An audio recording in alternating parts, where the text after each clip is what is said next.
the energy that we've created in this studio today. Excellent. Off the walls, astronomical.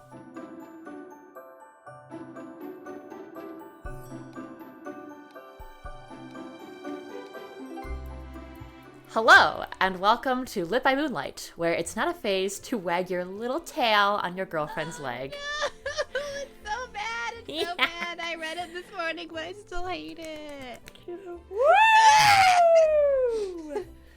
Wow. This week we are discussing, you guessed it, Holly Black's The Wicked King.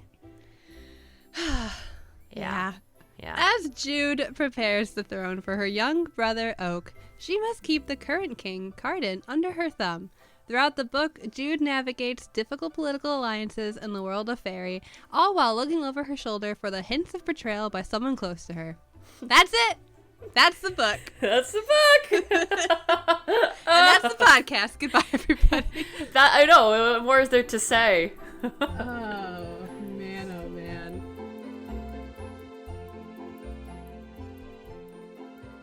Hello, everybody. I am Caitlin, and I think the ghost that followed me from my cousin's house in July is still here today. You should elaborate on that. Yeah, so for those of you who don't know, there's a ghost that whispered my name twice while I was visiting my cousin this summer. And I think they followed me home. And as I've also said it before on the podcast, ghosts are my friends, and I totally think that's fine. But there's been a lot of weird shit going on in my house lately. And I live in a really old house, so, like, I know the sounds, I know the things. But, like, my cat has been going kind of insane lately. And, like, not in, like, her normal insane, she's a senior citizen way. But, like, she'll just, like, the other night, she was just chilling on my bed, sleeping, and all of a sudden, she just ran away. She's, like, 16 years old. She doesn't run anymore. She just ran away. No reason. Great news. No reason at all. And then the other morning, my dad and I were watching the newest episode of Andor together, and I have a yoga mat in the room that we were watching this in. Mm-hmm. And I have, like, a jump rope that's tied around to it.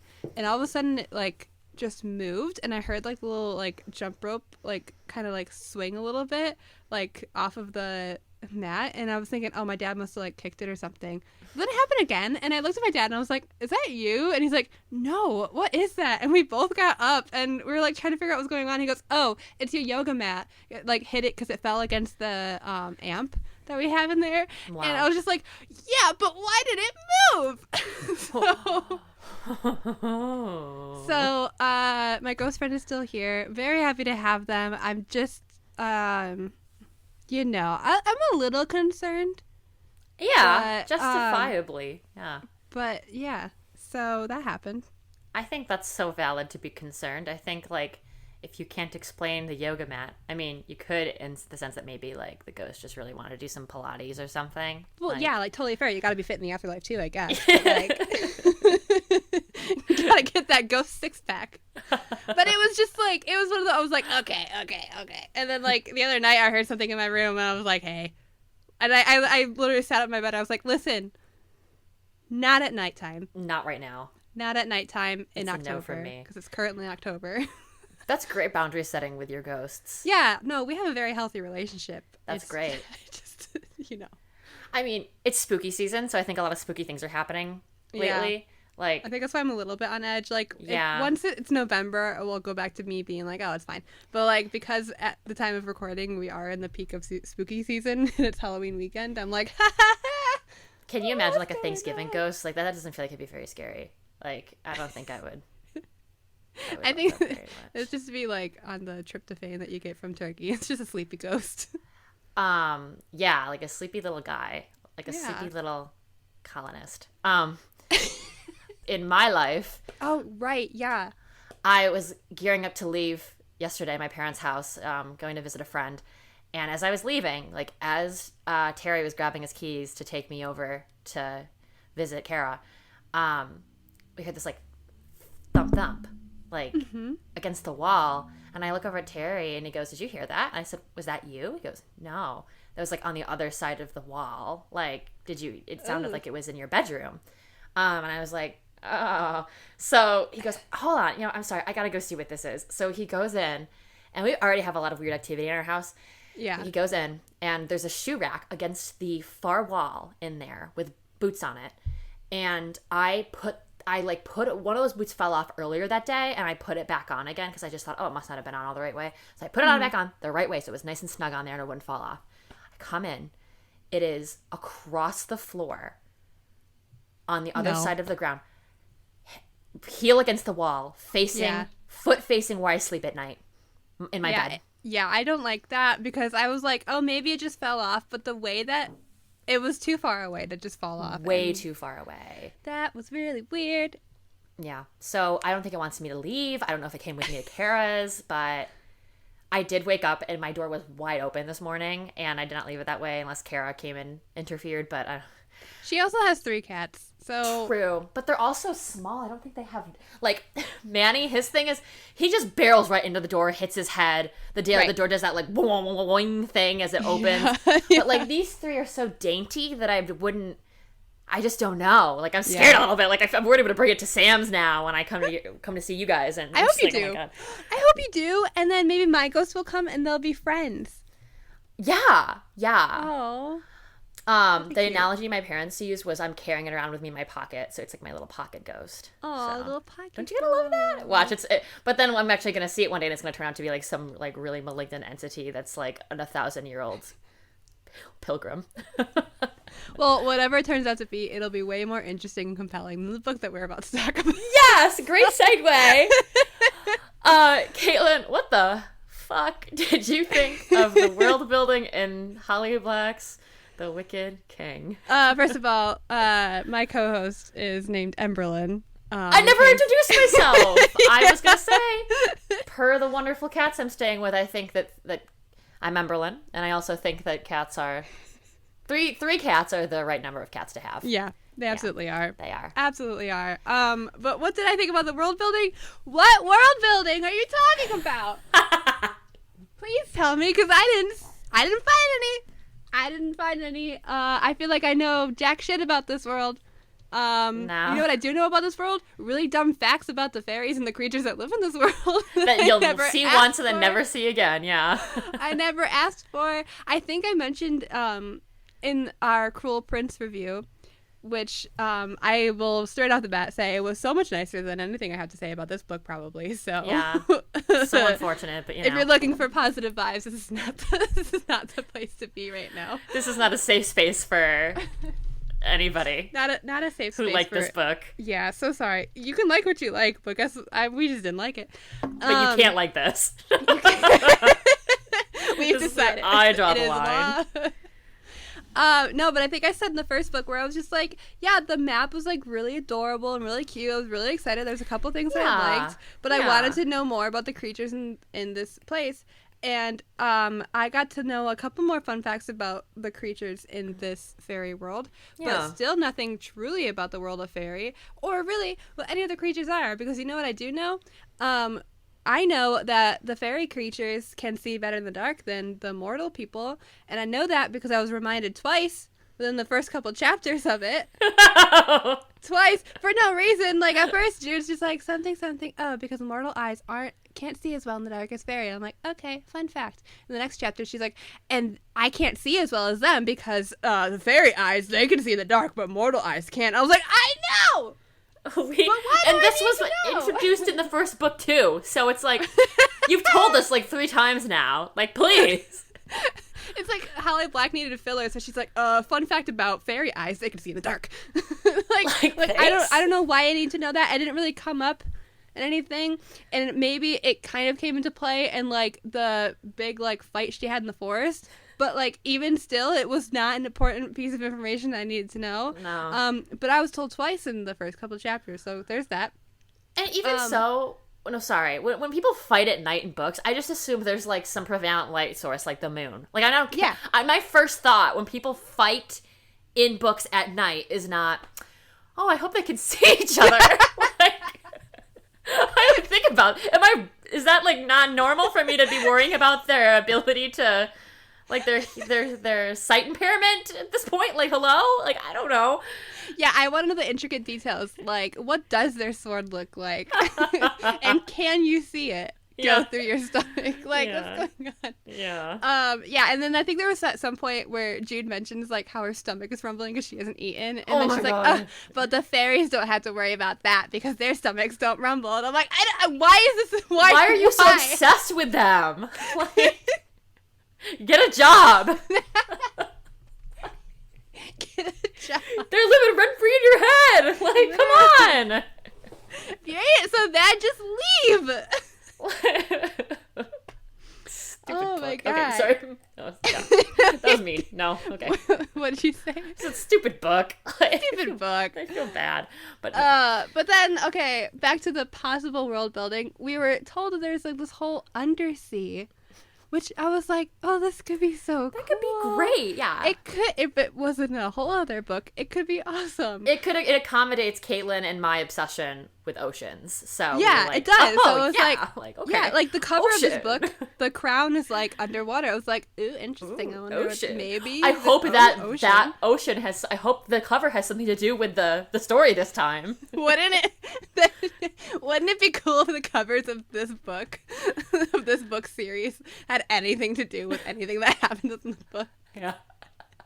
But anyway, so I was like, okay, undersea. Maybe there's like, I don't know, mermaids and shit. But I don't know how any of it works because I'm not told. I don't know. Jude goes down there at some point. I don't know how she's breathing or talking or eating. Or they don't tell you. She says, like, I swim over to him. I'm like, great. How are you breathing? Also, how does this work? Also, where is this? Because I don't know where on the map we are because no one told me. No one gave me direction. It's so stupid. Oh my god, okay. So if you happen to find any world building in this book, did you like it? Did you find any? Oh no, it's my turn. I don't know. I feel like I want it to be good. Like kind of what you were saying, like, yeah. Oh, the ocean, that could be the undersea, that could be fun, you know? That could be something. But there was, like, absolutely no vivid depiction of that setting. Like, and there's, like, a lot of opportunities there, you know? It's like, you have this fairy world and a hill and like, this weird little ocean area. Like, there's so much you could do with that. There's so much. In terms of, like, imagery and symbolism, as our English teachers would say. And, like, that doesn't happen. Like, nothing really happens. And, like... Go ahead.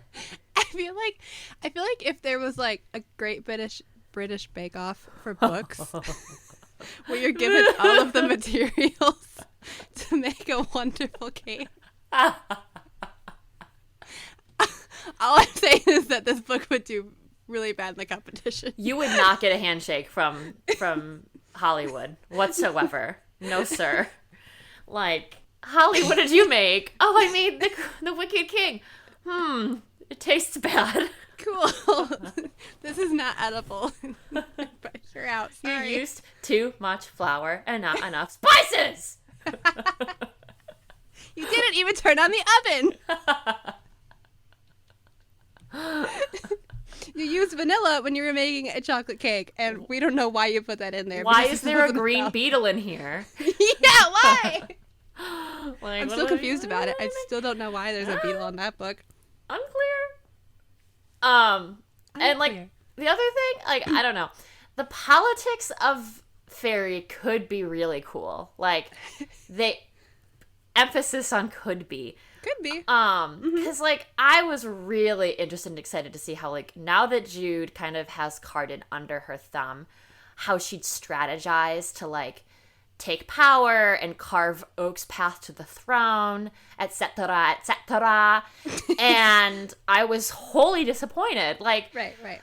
There was so much, like, and this is something I find a lot, especially in the YA genre, unfortunately, no tea, no shade. Yeah. But, like, sometimes, like, with the first book, there'll be, like, a great cliffhanger, some great build-up, and then they'll just drop all that. They'll drop the like, all of it come the second book, because maybe the author gets a different idea about the direction they want to go in at some point and gets inspired to go someplace else than what they intended when they wrote the first book. And it's, like, disappointing if you're, like, a reader who is at home saying, oh, well, this is where things are going to go. And then you get there to the book, and it's like, it's 5 months later, and you're like, huh? Yeah. And, you know, like... What happened? What happened? Like, what happened in that time? Where's everybody? Know. Like, because we're not told. Was everybody just, like, sitting there like a sim? Waiting? Like a I Nintendog? Waiting for me to turn on my game? My Nintendog sitting in my Nintendo house since the 2008 recession when I last turned on my DS? Is that what this is? Like, stop. Eat sharks. Eat glass. I don't know. Yeah. Did you hear that? Winnie is very auditory. She's like a very auditory cat, and she also did not like Holly Black's The Girl Prince, so... Yeah. And she let us know. Winnie has seen the horrors, and this did not help her situation. Have you seen the horrors, Winnie? She looks like someone who's seen the horrors.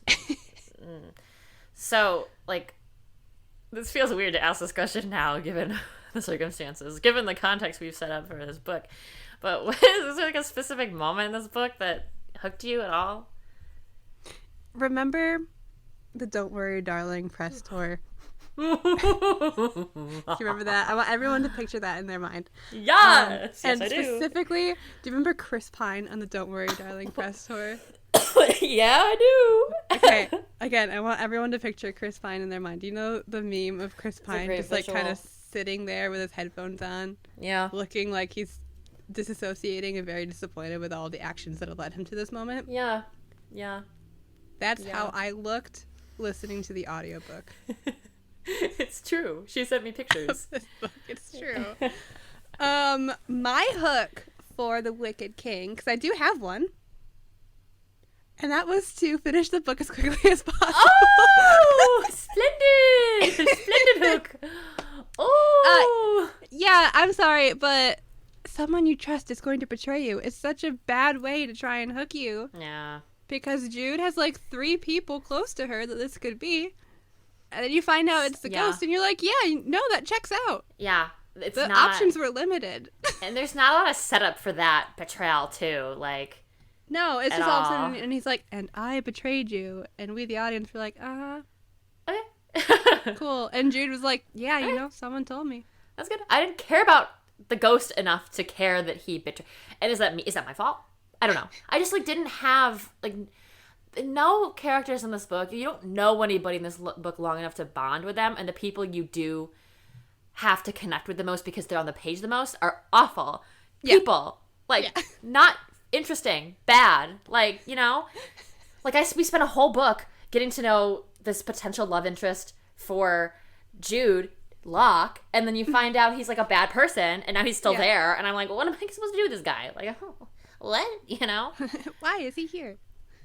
Anything else? Anything else speak to you? It. That was it? That was it. Did you have a hook? No. Going back to my bitching about the 5-month gap, like, what happened?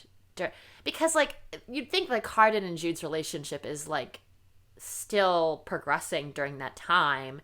Because as soon as the book kicks off again, we're back in that, I hate you, but I want to fuck you type of, like, dynamic.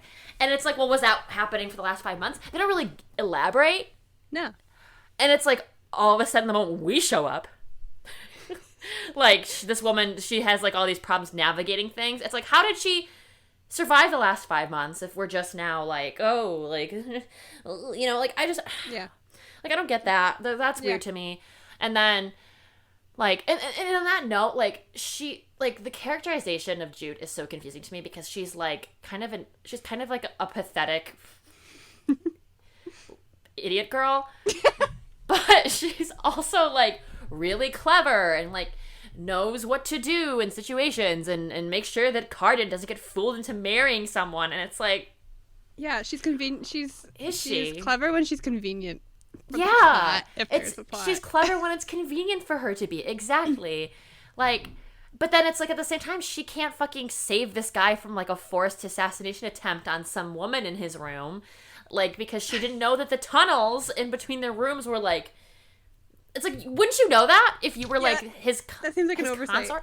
Like, what's wrong? Like, do your homework? Like, Didn't you want to be a knight or something? Weren't you talking big shit about like, oh, I'm gonna be like maniacal? But it's like you can't even, you don't even know where tunnels. You don't even know how to read a map. Like, come on. And then like to your point about like someone you trust was going to betray you. Like, yeah, of course they are. Like, this is what the whole first book was about. Like, and I don't care. Like it. You don't. If you're somebody who at home who read this and was like, oh my God, I wonder who. Like, I'm not shitting on you. Like, to each their own. But like I couldn't bring myself to care. Like, right. You know. So yeah, I don't know. Anyway, that's where I am. Yeah. Yep. I have more to say about that, but we can unpack that later. There's time. There's time. There's so much to say. So Emberlyn, do you have a favorite quote? Like, no. I'm sorry. Like, no. Like, you know, even in books where I'm kind of like not super into it, there's at least a couple times when there'll be like something where it's like, yeah, like everything kind of aligns, and you go, oh, I love that, and you highlight it. Yeah, and it doesn't. Like, sometimes it doesn't matter what the context is. If you don't like the book, sometimes there's just some banger line. Yeah, I've fucking done that in like My Immortal. You know, like there's always an opportunity to find something profound in something that might otherwise be like really like silly. No, like they're just like, I've heard people say the writing this book is stronger. That's probably right, but like it doesn't really matter because like the content's not there. Right. So no. Like, in fact, I had a lot of quotes in this that I feel like I'm really actually being very, I mean, I'm trying to be fair, but so I'm sorry for how constructive this criticism is. There were a lot of times that I actually winced. Yeah. So how about you? So my favorite quote doesn't come from the book, but instead it comes from a YouTube video from Honestly Sophie in her rant/review about this book. And she says, this book is called The Wicked King.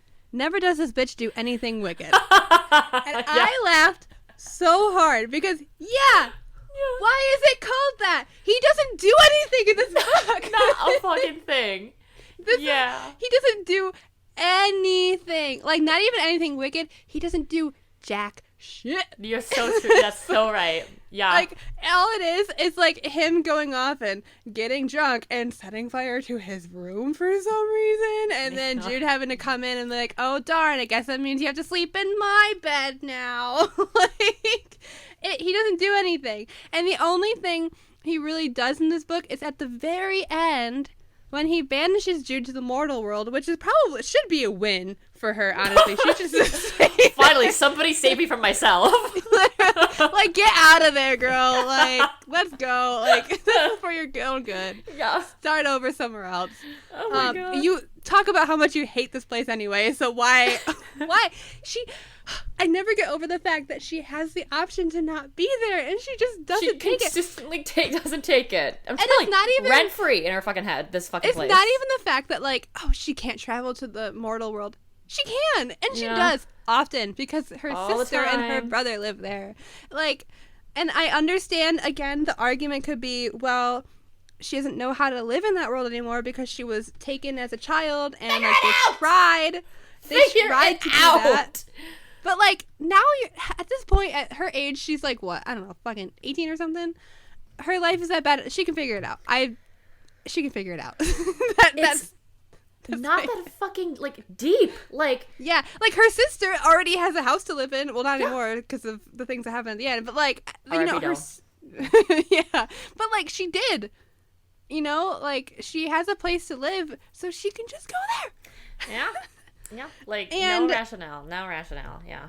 Yeah, so the only thing he really did at the very end, it was at the very end of this book, when he banishes Jude to the mortal world, and that's why he's called, and if that is why he's called the Wicked King, then I think it's really silly to name your book after a thing that happens at the very end of said book. And, like, that's not even a wicked thing to do. Like, I don't know, like, justifiably, he was, like, kind of pissed at her. I mean, he's a terrible person, like, from the last book. Yeah. But justifiably, he was also pissed at her because, you know, she was, like, basically controlling him and tricked him into being king. So he was kind of like, I think he was, like, it was, like, an even blow back at her to be like, you should leave. You should go now. You're done. You're done. You're done. Here's something that cracks me up, and honestly, Sophie mentions this in her review, and Shout we will out. be linking this. It's a great video. 10 out of 10 So recommend. fucking funny, yeah. She brings up the point that like Cardan says like you can't come back until like you're unbanished by the crown, but the thing that happens is right before this they get married, so technically Oh June yeah, is the crown too. Like she's the queen. that's literally gonna be like the next book is like, oh yeah, I could just go banish myself. Yeah. Yeah, she's like, wait a minute, I could do that, and they'd be like, unbanished, I'm coming back. Like, Oh my god. Oh my god. Like that's the first thing I do. If I was banished by my husband, I'd be like, well, I'm the queen, so like question mark, I'll just like fucking do my own. Oh my god. Like what song would you blast on every speaker to drown out the memory of this book? I would endure CBAT plaguing my entire TikTok FYP again to rid me of this book. Yeah. Oh, I would too, and that was a hard time. That was a dark time. It was a very dark time, but I would gladly go back there. It was a dark time. Yeah. How about you? What song would you blast on every speaker to drown out the memory? Definitely the entire Shrek soundtrack. Because it just really is like so good. Even this and the Shrek 2 soundtrack. I mean, you can't go wrong with either. I actually quit. I went off of my Lexapro in favor of the Shrek soundtrack. It's a much more, I think, thoughtful and healthy alternative medicine. So yeah, no, I think you made the right move. yeah. Essential oils, no. Nah. Shrek soundtrack, yeah. Vaccinating myself, no. The Shrek soundtrack. The Shrek soundtrack cures all. That'll save me from viruses and flus. As we all know, Shrek is love. Yeah. Shrek is life. Shrek is life. So, what character would you swear on your life to protect? You don't want my list. You don't want my list. You guys want my list. First and foremost, Jude Duarte. Wait. No. The character that you would swear on your life to protect? Oh, I was just, sorry. I wasn't paying attention. I was so ready. You're ready to... So I don't have one. Yeah. How about you? Sorry, can't even explain myself. Like, yeah. I said Oak? Yeah. I don't know. Yeah. But also, the voice the narrator used for Oak made me want to dropkick him, so maybe not even him. Oh, I'm so over. Oh my god. Whenever I read children in audiobooks now, I'm like, this is either going to be the best thing that's ever happened to me or the worst thing. And it's always the worst thing. I just feel like, unless you're a child, you shouldn't put on a child's voice. No. Because, like, we all know it's a child speaking. Yeah. You don't have to make him sound like this. And that's what he sounded like. Yeah. In this audiobook. It makes me not take it seriously. Yep. And I'll talk more about that later, but like it makes me not take it seriously. Like I was recently reading a book by Anne Patchett that I will probably be talking about at least once an episode for the rest of my life. And it was narrated by Tom Hanks, and he did not do kid voices for each of the kids, and I almost emailed him about that. Because we know about they're it. Kids. Yeah, like, and logically, we know they don't sound like a grown man. Yeah, but that's okay. Yeah, but they don't sound like that either. You know, like like kids just don't sound like characters from kids shows. Kids sound like kids, so it's like weird. Yeah, you know, like kids to me sound like adults when they talk sometimes. Like oh, you know, like just little guys with high voices, but like even so, you know, I don't know. Yeah. Anyway, no need to unpack that. So, what character would you banish from the kingdom? So I do, as I said, I do have a fucking list. Starting with, and if you couldn't see me right now, you'll know that I'm painting my nails. Like that is the level of disrespect I'm giving this book today. Because you're looking great. Thank you. And I will say, like, this is my power move. If you're ever in a situation that you don't want to be in and you want everybody to know you don't want to be there, paint your nails. Yeah. So, which is it? That's not true, Caitlin. I do like being here with you and talking about this. But no. I know what you mean. This color that I'm putting on, it's a Sally Hansen. It's Blackout. Ooh. Is dedicated to Holly Black. As in, Holly Black, you're out. You're done. You're done. You're done. Anyway, first and foremost, Jude Duarte. Yeah. is the most obnoxious protagonist I've ever encountered. Because her internal dialogue is just like nauseating. Like, if she were my friend, I wrote that we'd be having an intervention, but I don't think we'd be friends. I don't think we'd be friends in any world, in any space or time, because she just like, she just creates all of her own fucking problems. Like, correct. Like, no, I'm, it's like, my stomach hurts. It's like, think about anything else then. Go eat a granola bar. Like, sorry? Like, I don't know what to do for you. It's like, like there are some people that they just like everything in their lives is a fucking nuisance for them. They've never experienced joy before in their entire life. She's one of them. She's like, she's never satisfied. She's like, I just want to be the knight in the last thing. And then she's now basically the queen. And she's like, I'm banished. And I'm like, what? How'd you get here, though? Who made those choices? You act Why is that our problem? You act like you didn't do all of this. It's like the meme when you, like, agitate someone and then they, they like, call you out for it and you're, like, shocked. It's like, why are you shocked? You poked the bear. Like, hello? So that's that. Vivi? Oh my God. She was the only fucking redeemable character in this book, and she's so fucked now. Like, why wouldn't you tell your girlfriend that you're a fairy and just, like, drop her into this world and charm her and, like, those shitty like, why? Don't you love this person? Like, hello? Like, she's like, it'll be fine. Don't worry about it. Ever heard of communication? Like, no, that word doesn't exist in the fairy world or the mortal world in this series. It's so frustrating because, like, this was a subplot last book, where it was like, I should have to tell my girlfriend at some point. So you'd think it would be resolved here, but it was like, it's like, okay, do you just need a cliffhanger to be like, oh, now she's not happy and we have to come back for the third book to see if she redeems herself. I don't want that. I wanted her to be I just want one character that I can just genuinely like and care about and like want the best for them. And I just like don't like. There's not a one. No. And then I also said Carden, and again, he didn't do anything this entire book. Like, I literally wrote here, I don't remember any of his scenes in this book, but I know I didn't like them because it's like, I love an enemies to lovers trope, but this is not that. Like, I don't know how to love two people that are shipped together that are just, like, so bad for each other.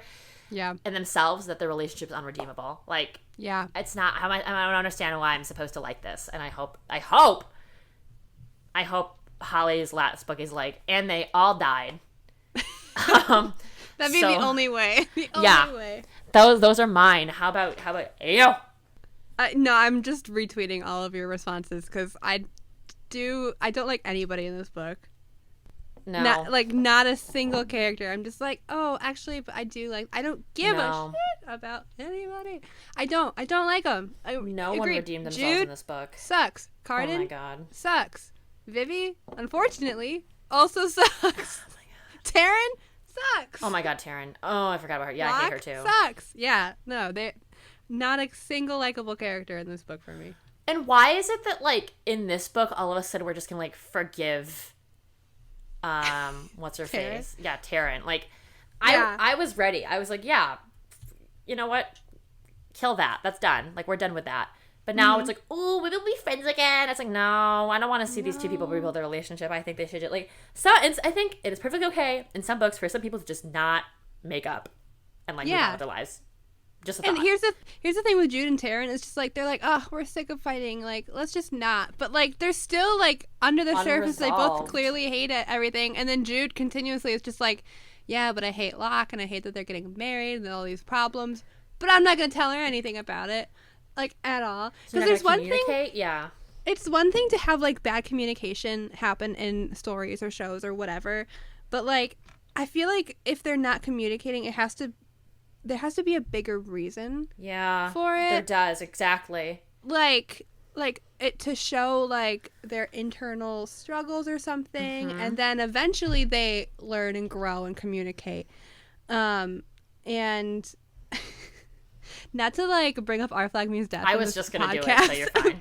I was gonna do it. But like, I feel like a really good example of that is in Our Flag Means Death, specifically episode 8, when like Steed is not communicating that he doesn't like Calico Jack, and like how he's kind of like making everything a horrible time on this thing, on the ship, and then Ed's not communicating with Steed about the fact that like he feels like really shitty about himself, and that like if like this is who he is and all this stuff, and it's just like, oh, this is who I am, now I have to leave, like, and then everything that happens after that, like, that's good bad communication, you know? Exactly. Because it tells us more about the characters, of like, it tells us, oh, this is bad communication on Steve's part, because he's not really showing Ed who he really is. Retweet. And like there's a whole thing about his self-worth in that. And then same with Ed. And like it tells us more about the characters that they're not communicating. And then we do see some growth, or we start to see some growth, and then I know that we're going to see more growth next season on that. But with this book, all of the lack of communication could have been so avoided, and it doesn't tell me anything. It just tells me that Jude likes to create problems. She's like, give me a shovel, I'll dig my own grave. Give me more, I'm just going to keep on going, because I've got nothing else better to do. Yeah. And it's like, I mean, another example, I was thinking about the very end of the series. No spoilers if you have not watched the show yet, but I'm assuming that if you've listened to us, for Our Flag Means Death, you're talking about? Yeah. At the very end of the series, for those of you who know, if you know, you know. Pause here if you don't want to know. But at the very end, Steed leaves because he has like kind of a confrontation and inadequacy and potentially murder with somebody from his school days. And he leaves right before him and Ed are about to run away together. And he leaves because of his inadequacy. Meanwhile, Ed goes back to the ship, angry, heartbroken, and dealing with his own inadequacy. And obviously they're not talking to each other through all of this. But it's just such a good example of how, like, they could have come together and worked through these things together, but they didn't. And it makes for such a good angsty story, because you're like, oh, they didn't work through these things now. Yeah. There's going to be some build. Maybe they'll hate each other to start out. Maybe there'll be a fight, but maybe they'll fall in love. Like, which, yes, they will. But, like, you know, like, there's so much you can do with that. And that works because then, again, spoilers, hopefully, if you listen to this podcast, you probably also you better just be here, you just be here, because we fucking love the show, and we might have more stuff about it. Yeah. But that works in that context, because we see then that Steed starts to learn these things about himself and learns, I need to fix this, and starts his journey to self-discovery and also to go mend things with Ed. And it works because we see him grow, not just, oh, they're not communicating and that's it. That's period. Like, and that's what this book is. It's just like, I'm just not going to tell anybody anything, and then one day I'll die. And it's like nauseating, you know? Yeah. It's funny to me. I guess we'll just keep going, because we usually do 2 peaks and valleys, but today we have 2 valleys and a valley. Even though we've already had like 9 valleys, but we're gonna do it. Keeping it going. This is all valleys. Yeah, all valleys.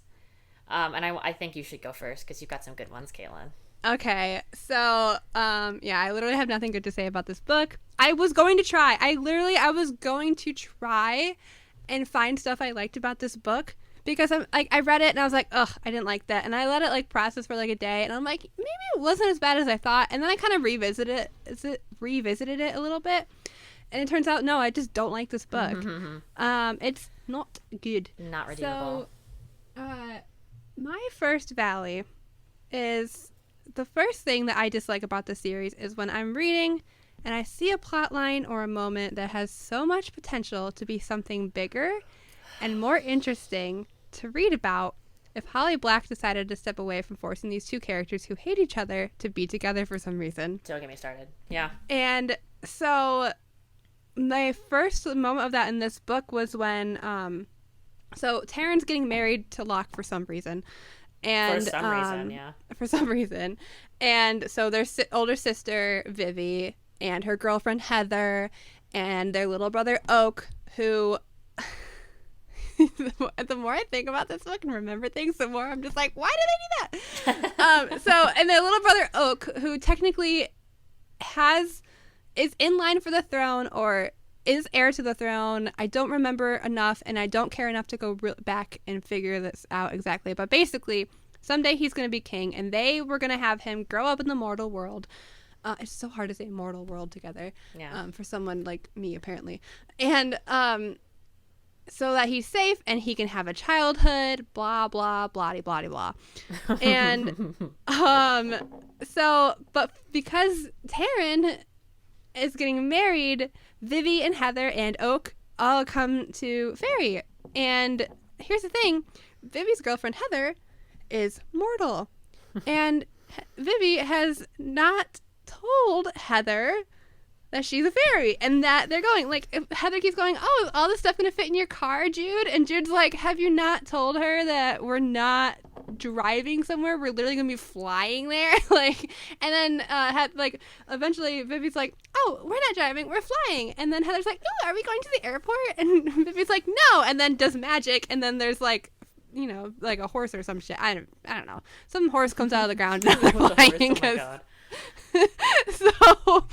So, and then, you know, Heather's losing her mind because magic is real now and her whole world is upside down. And, like, this whole thing, like, to me, like, why it could have had, like, so much bigger is the fact that it could have been a good reflection of the relationship between Jude, Taryn, and Vivi as siblings.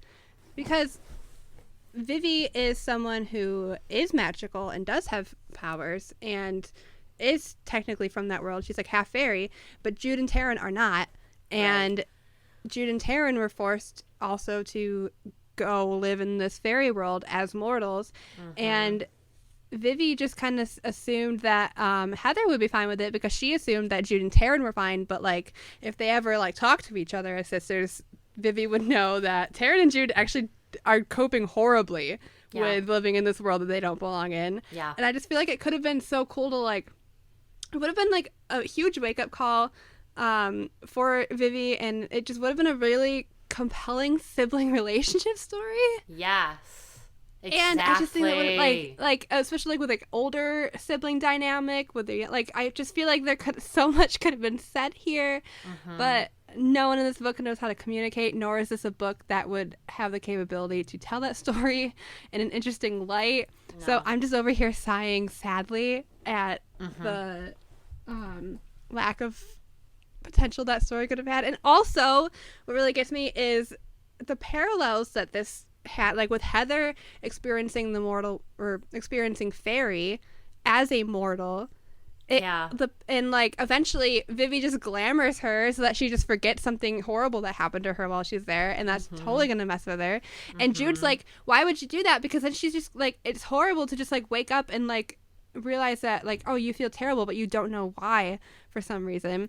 And I feel like this could have been such a good freaking parallel to the mortal woman that Jude tried to rescue in the first book, which was the only interesting part of the Cruel Prince to me, and how that woman's story ended. And it could have been a whole thing, but why should I expect an interesting story here?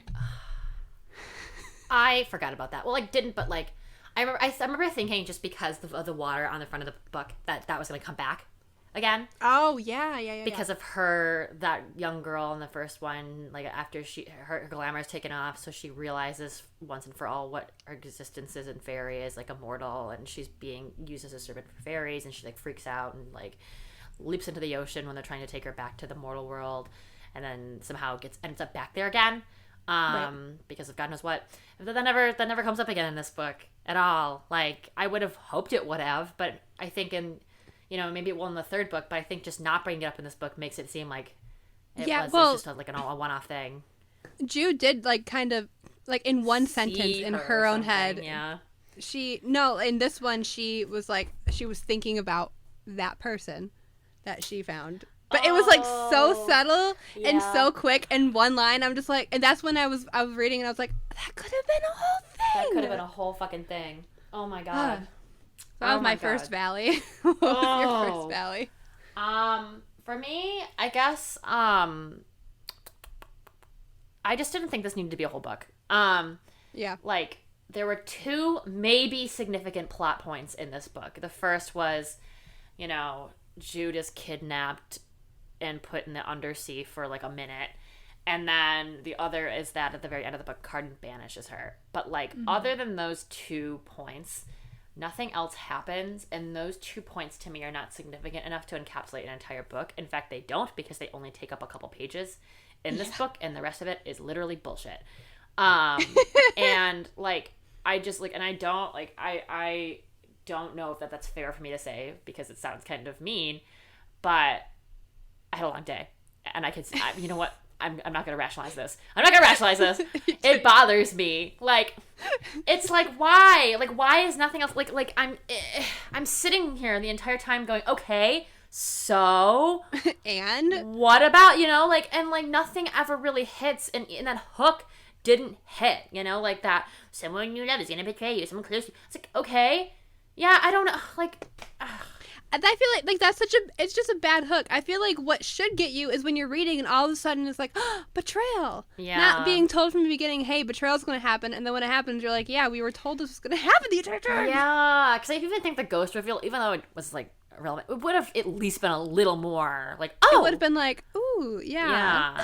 Yeah. And if they hadn't been like, this will happen later. Yeah. Yeah. They both die in the end. But that's no ill will or critiques of that book. But, you get what I'm saying. Yep. How about you? What was your second one? My second Valley. No. Jude is just dumb. Yeah. You're right about that. She's someone who was like, oh my God, this is going to be such a huge problem. Guess I'll just keep it to myself and wonder later why everything went horribly wrong. As we've talked about so much already on this podcast. She's told that someone close to her is going to betray her. And why her first move fucking wasn't does nothing about it. Yeah, like why her first move wasn't to then talk to the people close to her and be like, hey guys, just real quick, just want to pop in the group chat and be like, I was told this. Anybody have any thoughts? And this is the place to do it. This is the place to do it. Come clean. This is a safe space. Lie. So this would have been easily resolvable. Yep. Fairies can't lie. No. Not in this book. So, what? Yeah. Okay, so, yeah. Like, so why couldn't she just be like, hey, is anybody thinking of betraying me later? Speak now, because I know you can't lie about it, so you gotta tell me now. And, like, then the ghost would have to be like, oh, I was, just kind of toying with the idea. Yeah. I'm just thinking about it. I'm not gonna do it. I'm just thinking about it. And then she'd be like, aha, the book is over. Weekend. Yeah. So, like my first instinct, if someone told me, hey, one of your friends is going to betray you, I'd be like, hey, guys, anybody want to talk about this? But Jude is just like, damn, that's a really unfortunate thing to hear. Damn, that sucks. Anyway. Like, wouldn't that be your first move? I don't know. You would think, but Jude doesn't think. And then when she finds out who betrayed her, she's like, yeah, I was warned about this, and I am so shocked. She's like, oh, Brutus. It's like, yeah? Judas, no. Oh, yeah, Judas. But, like, and then also just everything with Taryn and Locke. Like, I don't know, girl. I don't think I would let my sister go through with a marriage to a guy who courted me while being in a relationship with her and also who attacked me in the woods, etc., etc., etc. Brutus. Et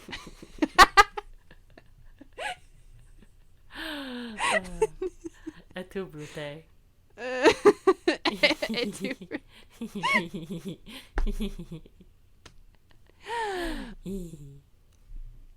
Me. Okay. Yeah. So, what I don't like about this book is that Holly Black, sorry girl, sorry, gonna call you out, made fairies very cringe in this book. And I don't know if, like, this is a large, like, overall, I keep asking myself, are fairies just a cringe thing? But, like, no, I don't think so. Like, I like Tinkerbell.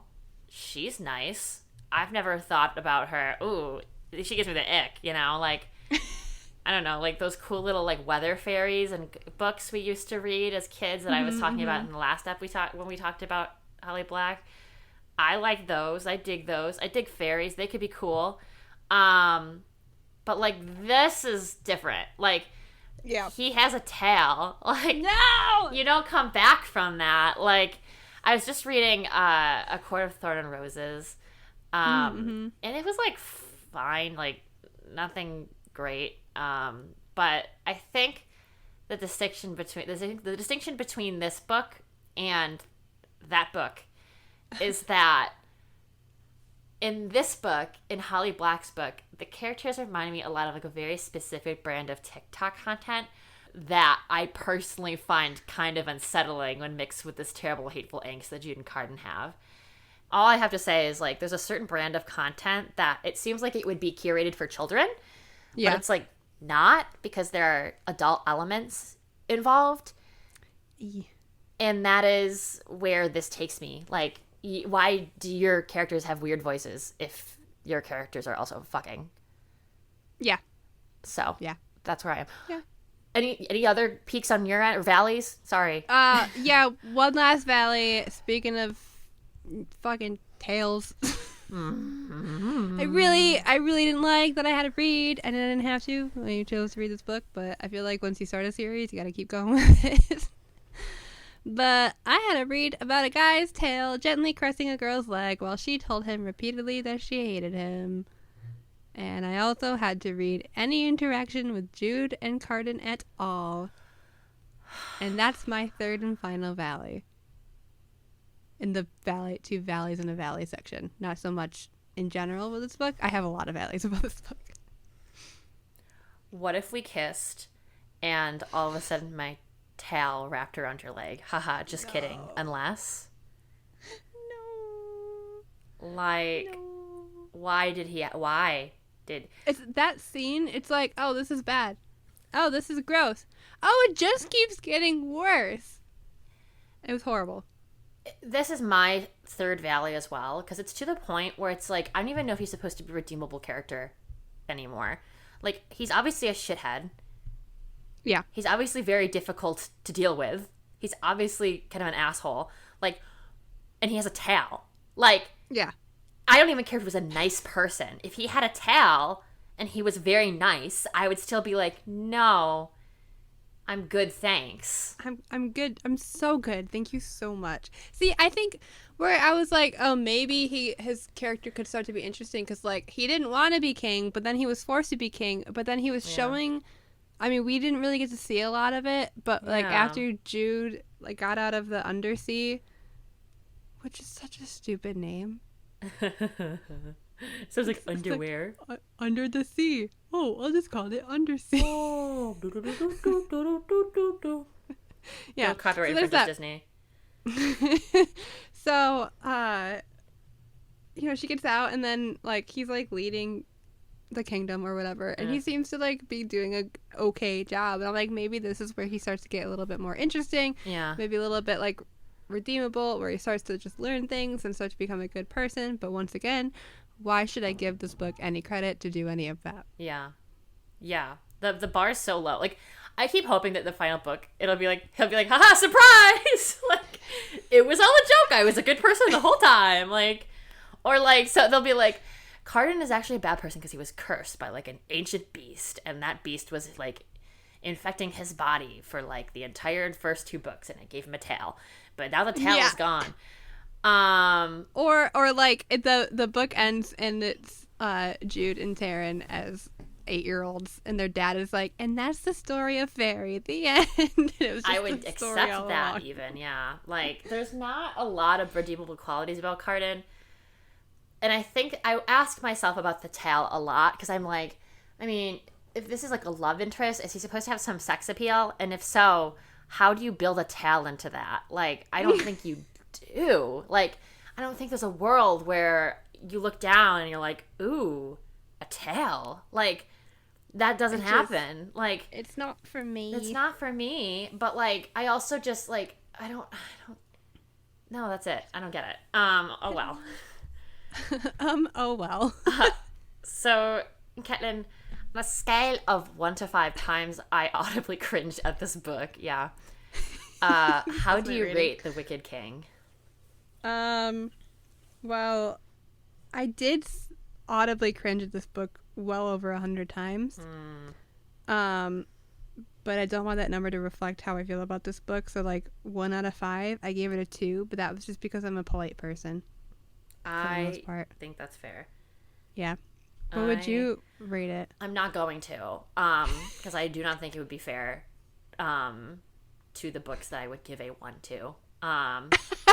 Because, like, I mean, it's just not, like, I'm very sorry, but it's just not, like, there are so many good writers out there that do not have a platform. I know I'm going to make that case. I'm going to get on my soapbox for a second. And, like, I have read fan fiction. I was going to... Yep. Worlds better than this. And to think that, like, this is the type of, like, work that we're mass producing is, like, a little irritating. It's like, I think about, like, this book being printed and sold in bookstores, and I'm like, what could I have used that paper for?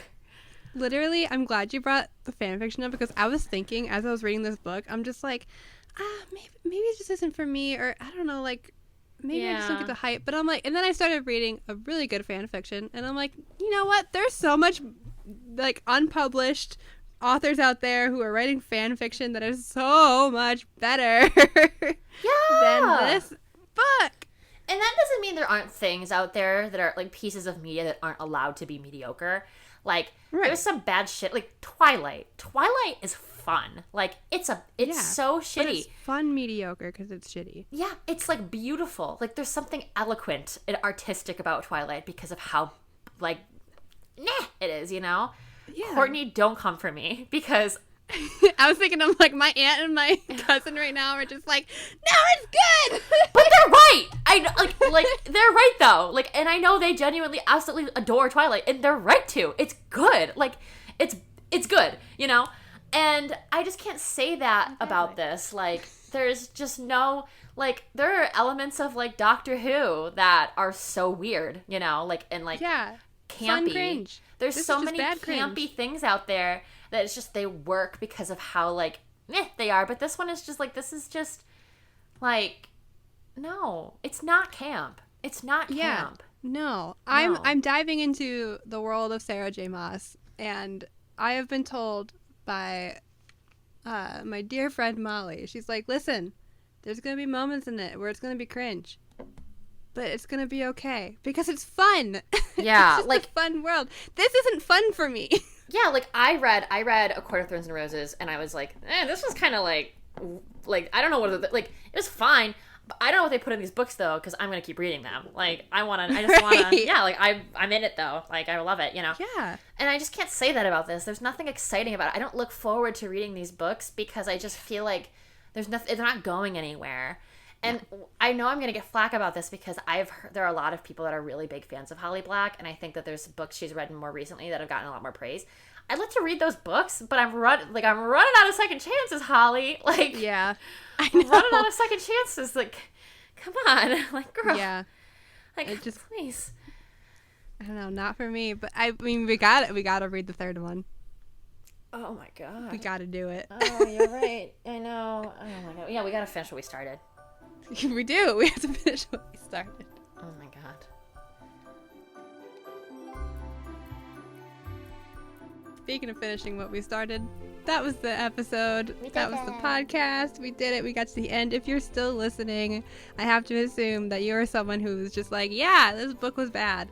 Thank you for talking about it. And to which I say to you, thanks for stay coming. Strong out there. Thank you for listening to us. Thank you for listening. You should. And if you're someone who liked the book and you're still here, you're so valid. And this was not a critique of you at all. Oh my god, no. This is just two girls who have opinions about this book, and it has no opinions on the people who do like the books. Because you know what? I like a lot of stuff that's bad. Yeah. Yeah. But don't we all? Yeah. And also, I feel like I should apologize in advance for these public comments to Holly Black. I don't know if you're a good person in real life, but if you are, then I'm really sorry. Like, I don't want to attack you personally. I just want to attack your book. Like, because you Gabby-handed the fuck out of this. Like, no offense. Thank you for listening to Lit by Moonlight. Tune in next time when we banish ourselves to a deliciously remote rural island in Madeline Miller's Circe.